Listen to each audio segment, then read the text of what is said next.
Ça va aussi souvent vouloir dire donner une vue 360 à chaque agent sur l'historique d'achat et les autres interactions du service à la clientèle.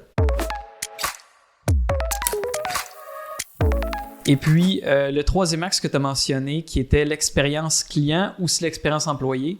Donc, si tu peux développer sur celui-là. L'expérience client, le but ultime de l'expérience client, c'est de mener à des revenus indirects. Ultimement, que le client, le roulement dans les clients est moins grand ou qu'il y ait du bouche à oreille pour que les clients en emmènent d'autres avec eux.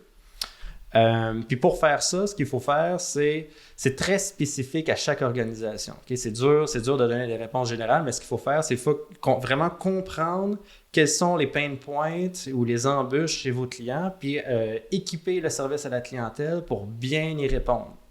Puisque ça peut vouloir dire, par exemple, c'est que plutôt que d'être un numéro de transaction, que les gens deviennent des personnes. Tu sais, le Salesforce, quand tu appelles, c'est un match sur ton numéro de téléphone. Je sais t'es qui avant même que tu appelles. Je peux avoir tout ton historique d'achat qui apparaît devant moi. C'est beaucoup mieux que c'est quoi votre numéro.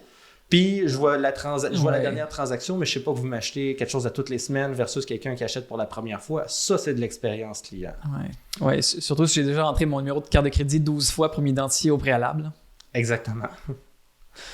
Une autre chose, c'est vraiment souvent d'équiper l'agent pour qu'il comprenne le client. C'est comprendre, exactement comme que je viens de dire, comprendre est-ce que c'est un client régulier, puis aussi informer les décisions et les priorités de tous les agents ensemble pour favoriser les clients à la plus grande valeur pour l'organisation. Question de mieux traiter ceux-là.